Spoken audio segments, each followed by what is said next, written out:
पवित्र पाणी तर संपलं. आता ह्या रिपूला कसं शोधून काढता येईल?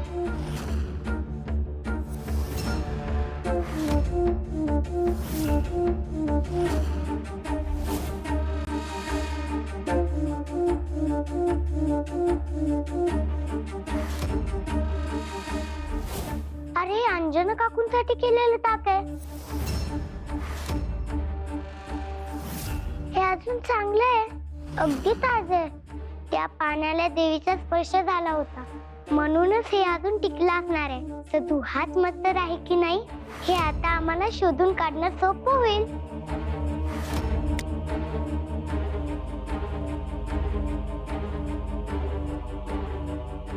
सदूला ताक तर पाजायचंय, पण कारण काय सांगू? ह्याला नुसतं दिलं तर हा पिणार नाही. काहीतरी वेगळी युक्ती करावी लागेल. काय करावं बरं? हा मत्सर आहे. गावात सगळ्यांच्या मनात ह्यानं मत्सर निर्माण केलाय, म्हणजे याच्या मनातही मत्सर भरलेला असणारच. त्याचाच वापर करून मी याला ते ताक पाजू शकते. असंच करते.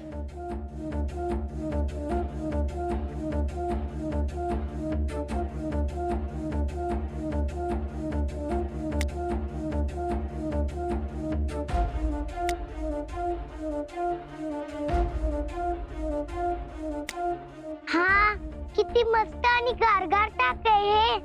मला तर खूप तहान लागले बाबा. आता हे ताक मी पिते म्हणजे माझी तहान पण भागेल आणि पोट पण भरेल. एवढं गार वाटेल ना ताक प्यायल्यावर.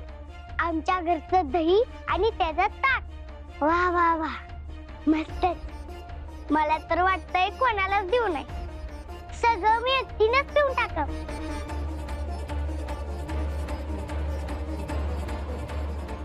जगदंबा, हे काय पितेस तू? तुला कशाला सांगू? मी विचारतोय ना, सांग मला. अरे ताक आहे, मस्त एकदम. मी सगळं पिणार. तूच का पिणार ते? गोड आणि छान असेल तर मलाही हवंय. मी कशाला तुला देऊ? मी नाही देणार. एकच पेलाय आणि तो मला हवाय. का नाही देणार? मी घेणार. नाही देणार. मी मोठा आहे तुझ्यापेक्षा, ह्याच्यावर आधी माझा हक्क. अरे पण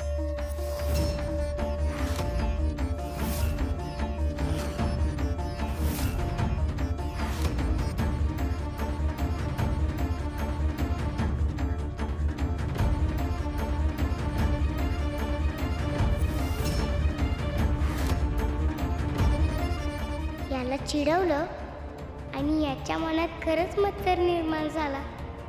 आता स्वतःहून सगळं ताक पिऊन टाकेल आणि मग याचं खरं रूप उघड होईल. या रिपूची प्रत्येक गोष्ट, प्रत्येक हालचाल, त्याच्या प्रत्येक घडामोडींवर आमचं लक्ष असणार आहे, कारण मनोरमा तिथंच असणार आहे.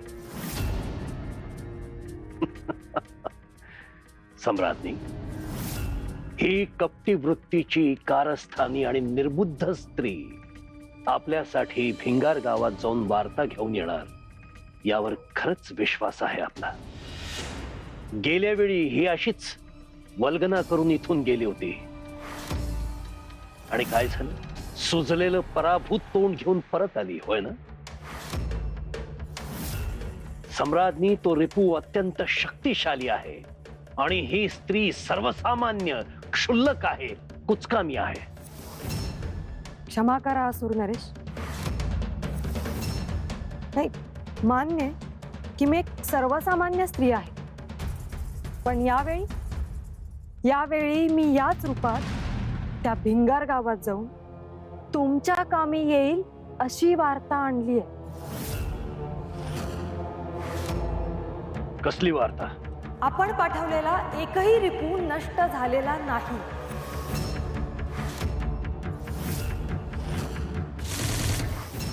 त्या सगळ्यांना त्या जगदंबाने अंकित केलंय. हे काय बोलतेस? होय असुर नरेश, ते सगळे रिपू तिच्याच जवळ आहेत. मोह तिच्या मोहनमाळेत. क्रोध त्रिशूळाच्या दांड्यात, काम कमरपट्ट्यात, माया पायातील घुंगरांमध्ये आणि मत पायाखाली असलेल्या गादीत आहे. आणि ती तुळजा ही तर सतत त्या जगदंबाच्या पाठीशीच असते. अहो, त्या जगदंबाने अनेकांची अनेक संकट दूर केली आहेत. त्यामुळे ती त्या गावातील सगळ्यांची लाडकी झाली आता. हो असू नरेश, आणि ही माहिती आपल्याला कळावी अशीच आमची इच्छा होती. या माहितीमुळे आपल्याला अंतिम ध्येय गाठण्यासाठी नक्कीच फायदा होईल. असुर नरेश, आम्ही आपल्या पत्नी आहोत आणि आपल्याला सहाय्य करणं हे आमचं कर्तव्य आहे. असुर नरेश, आपण हिला एवढी दूषणं दिलीत, पण एवढी मोठी कामगिरी तिने स्वतः केली, अर्थात आमच्या मार्गदर्शनाखाली.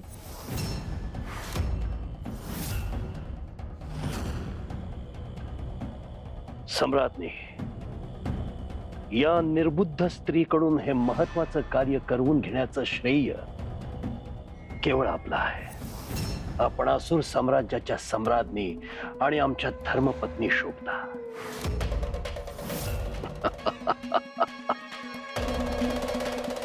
इकडे ते साधू आमच्यासाठी तो विधी शोधत असतील, आणि इकडे ही वार्ता कळतीये. याचा अर्थ तुळजा आमच्या पायाशी येण्याच्या मार्गातले अडथळे एक एक करून नाहीसे होत आहेत.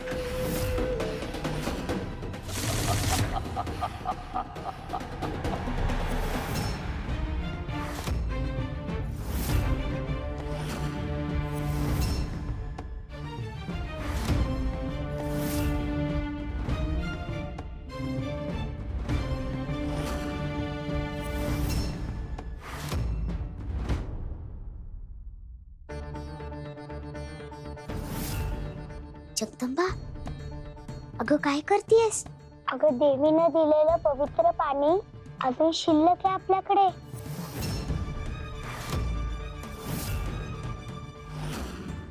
कसं काय? अगं, हे ताक बनवलं होतं ना काल आपण काकूला देण्यासाठी, ते सापडलं मला. अजून चांगलं होतं ते ताक तेव्हाच टाकून द्यायला हवं होतं. माझ्या लक्षात कसं आलं ना? कुठे आहे ते ताक? ते बघ.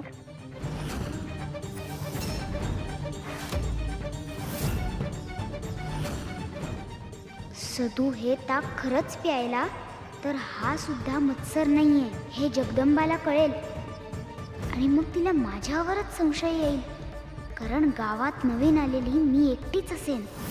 नाही नाही नाही, हे थांबवायलाच हवं, नाहीतर सगळाच खेळ संपून जाईल.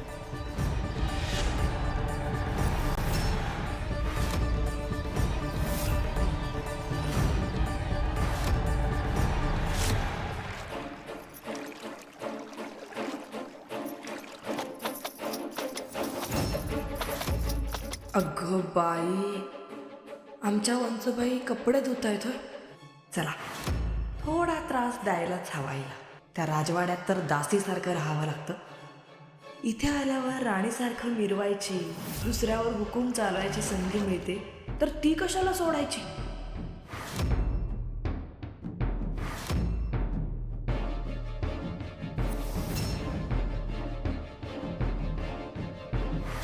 अगं बाई, अहो काय वंस, हा दिसत नाही वय? आता धुवून पिऊन आणलेले कपडे तुम्ही चिखलात पाडले. जरा बघून चाला की, डोळे आहेत का भोक? ए, जास्त आगाऊपणानं बोलायचं काम नाही, सांगून ठेवते. ननंद आहे मी तुझी. काय ग? दादा जे काही सांगून गेला ते विसरलीस का काय? मुकाट्याने ही सगळी कापडं उचलायची आणि परत धुवायची, आणि नंतर जेवण दिवण व्हायला जायचं आहे काय? आणि काय ग? हा, ते हल्ली घरातली स्वच्छता नीट होत नाही. बघितलं की मी, सगळं बघितलं. एक काम कर, घरातलं सगळं सामान आता उचलायचं, झाडायचं, मग परत ते सगळं सामान ठेवायचं काय? आणि हा, पुढचं आणि मागचं अंगण नीट सारवायचं आणि सगळं सारवून झालं की मग शेतात जाऊन अहो एवढी कामं नाही जमायची मला. अगं असं कसं जमायचं नाही, जमवावं लागल. मी जर माझ्या खऱ्या रूपात आले तर काय होईल लक्षात आहे ना?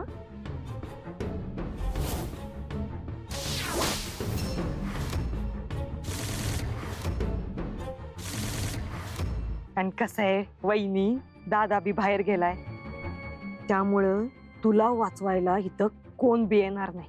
काय चला उचला ही सगळी कापडं आणि धुवा. चला उचल. हा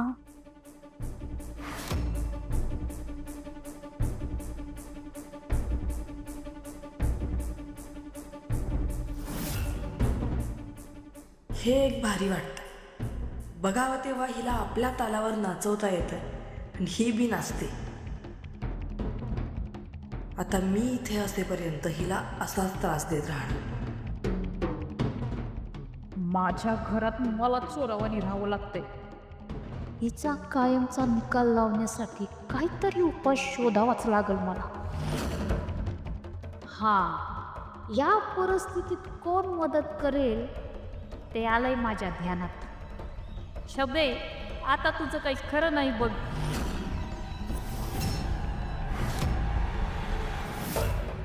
हे ताक प्यायल्यावर ह्याला काहीच होणार नाहीये हे मला माहिती. पण जगदंबाला हा मत्सर नाहीये हे कळेल आणि मी हे होऊ देणार नाही.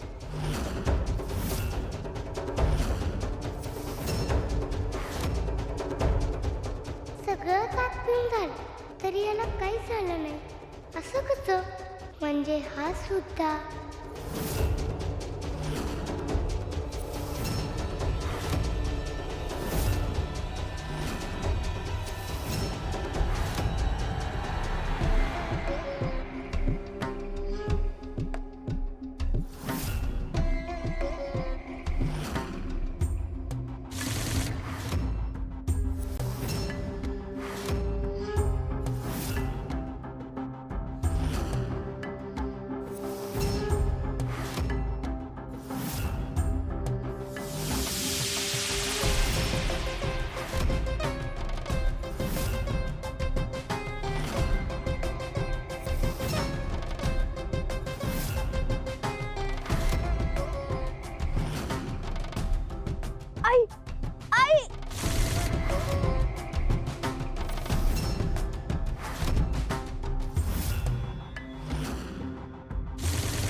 साधू, साधू काय झालं तुला? जगदंबा, याला ताक पिऊन त्रास होतोय म्हणजे हाच मत्सर आहे. अगं पण त्याला फक्त त्रासच होतोय. देवी आई म्हणाली होती त्याला त्रास होऊन तो खऱ्या रूपात येईल. हो माहिती आहे मला. आपल्याला वाटत होतं त्याच्यापेक्षा जास्त शक्तिशाली असेल हा मत्सर, त्यामुळेच खऱ्या रूपात आला नसेल. पण त्याच्या पोटाचा दाह तर होतोच आहे ना. बघ की असं अचानक कशामुळे दुखायला लागलं? आई खूप दुखतंय. जगदंबा ऐक माझं, हाच मत्सर आहे. माझ्या मनात तर काहीच शंका नाही. चल आता इथून. खूप आगाग होते. आगाग होते? कशामुळे अचानक अशी आगाग व्हायला लागली? हा, तू काही खाल्लं होतंस का? होय, ताक पिलं होतं. जगदंबानं मला ताक दिलं. ताक? त्यामुळेच त्रास झाला. अगं तुला ताक खूप आवडतं ना, म्हणून घे ना पिऊन सांग कसं झालंय ते.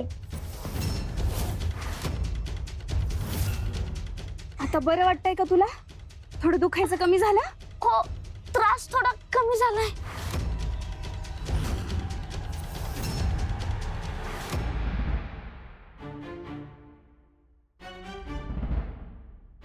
देवी आई, तुला ठाव नाही, असं काही नसतंय बघ. माझ्या आयुष्यात काय चाललंय तुला समजा माहिती आहे ना व? यांचा पाय तर कधी थाऱ्यावर नसतोयच म्हणा. त्यात ती आसुरबाई यांची बहीण म्हणून आमच्या डोक्यावर येऊन बसल्या. आसुरच हाय ती. हे बघ, ही आसुरांची मोहर गावली मला तिच्याकडं. त्या बाईने काहीतरी चेटूक केलंय बघ यांच्यावर. कधी नव्हते माझा नवरा एवढं वाईट वागले माझ्याशी, काय सांगू तुला.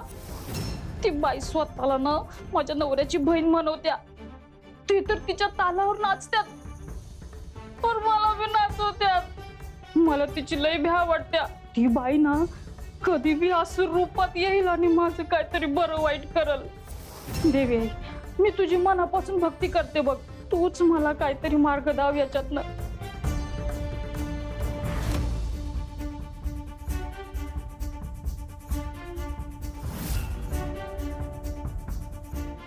जोपर्यंत तू मला मार्ग दावत नाहीस, मी काय तुझ्या समोरून हालायची नाही. मार्ग दाखव आई, मार्ग दाखव.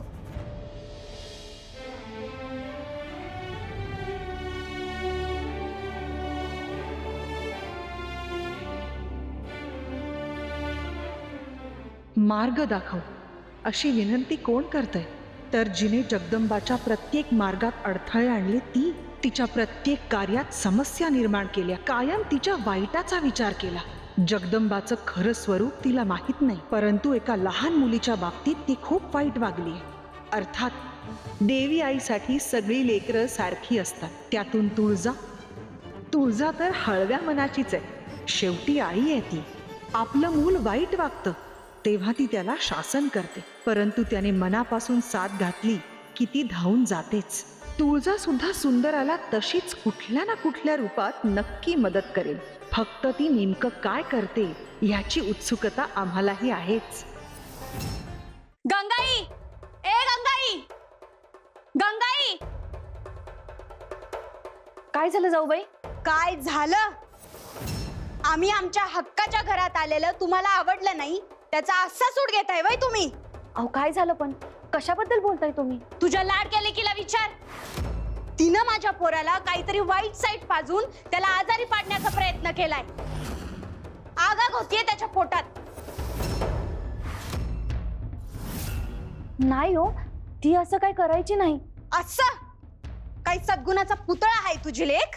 तिनंच केलेत हे उद्योग. माझ्या पोराची किती वाईट अवस्था झाली होती, बघवत नव्हतं मला. आता पण बघ कसा तळमळतोय तो. तिनं जे याला ताक पाजलं होतं ना, त्यामुळे त्याची तब्येत बिघडलीये. कळतंय का तुला? हे बघ, ही पोरगी पण तिथं होती, विचार तिला. उमा, काकू काय सांगतायत? जगदंबानं सदूला ताक पाजलं, त्यानं त्याच्या पोटाची आगाग होते, हे खरं आहे का? जगदंबा आता स्वतःच्याच जाळ्यात अडकला. मला तिला अडकवायची चांगलीच संधी मिळणार. जगदंबा कधीच चुकीचं वागू शकत नाही असं वाटतं ना सगळ्यांना. आज ते खोटं ठरवून दाखवतेच मी.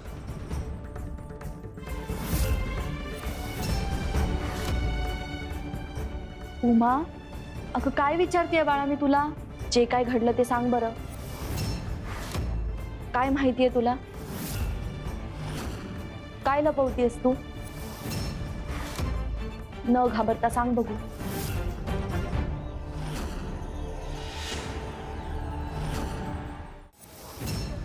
जगदंबानेच सदूला ताकातून काहीतरी प्यायला दिलं होतं. त्याच्यामुळे त्याची तब्येत बिघडली आहे. पण तिनं मुद्दाम केलं नव्हतं हे. आपलं घर तुटणार, तिला काका काकूंबरोबर जावं लागणार, त्याचं तिला वाईट वाटत होतं. म्हणून घाबरून जाऊन तिनं असं केलं.